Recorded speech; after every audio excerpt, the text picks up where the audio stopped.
The raising of purchase orders can be completed through a couple of different methods. There's a separate video which covers raising a manual purchase order, which is generally done for items not related to a job. In this video, we'll be covering off raising a purchase order for a job, and we'll see how to do that from the job card itself and also from the queues at the front of the roll center, which are the blue boxes you see when you log into NAV. For a start, we'll look at going straight to the job and raising a purchase order. In this case, we're on the job card for Crown Street. You'll see that there are various tasks on the job card, and underneath these tasks are the materials and services required to complete the task. If we drill in from the construction task to the planning lines, you'll see that these items and services all relate to the construction task and take a planning date based on the construction task as well. So as the construction task is scheduled to different days, the dates required for the materials underneath will also shift. If we leave the construction task and come to detailing, we'll see how to raise a purchase order just for detailing. Again, we'll drill into the planning lines underneath detailing.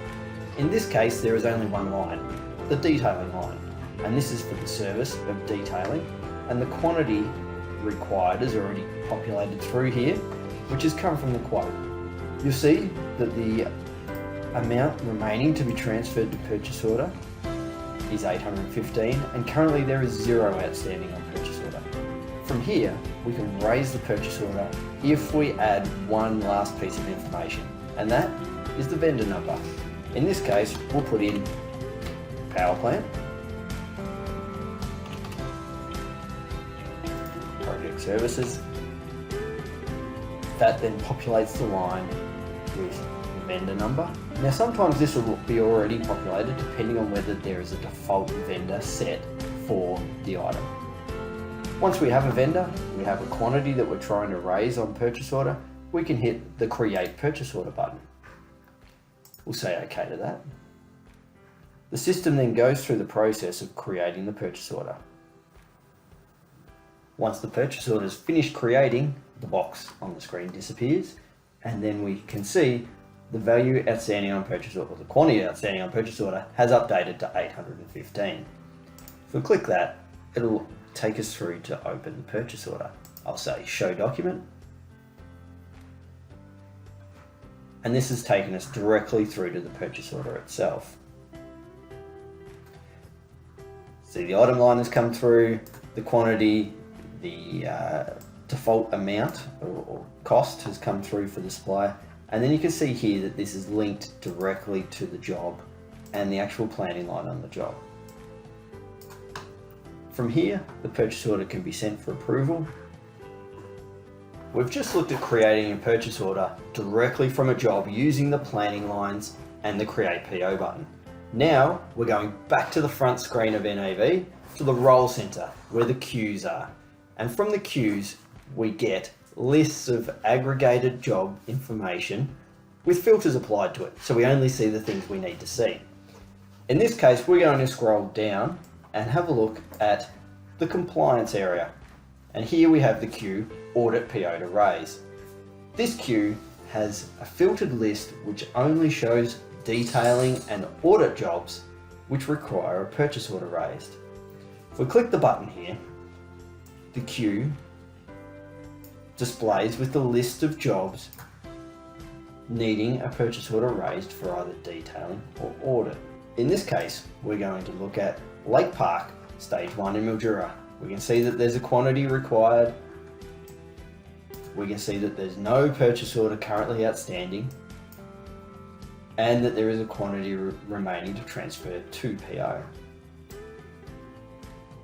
In this particular case, we have a vendor already on the line, but you can see in many others we don't, and that will prevent us from raising a purchase order for any of those jobs until we put a vendor on there. The system needs to know who the purchase order is for. So if we come back here to Lake Park, we can see that we have our vendor, we have our quantity, and we can now hit the Create PO button just like we did on the planning lines, to create a purchase order for this job.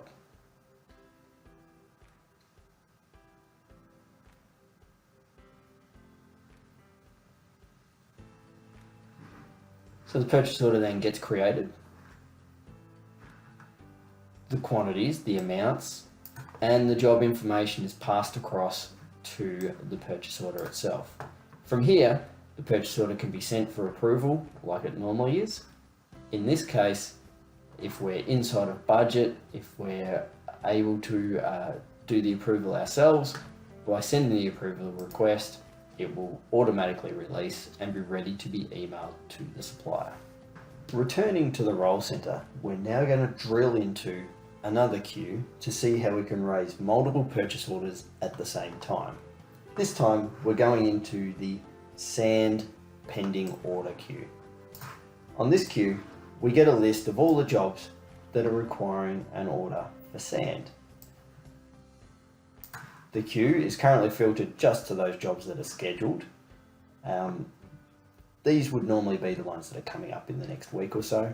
Obviously, being in the test system, that's not quite the case, but generally scheduling would only occur a week or so out.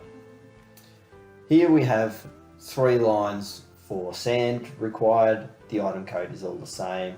We have a couple of different vendors, and I've highlighted 3 lines.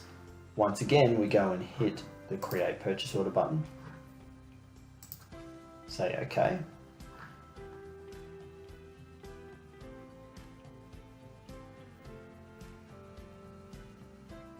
We have a purchase order created for this line. Now we'll see the system's opened up the last purchase order, which was that one, but it's actually gone and created purchase orders for the others as well. Here we have 40 here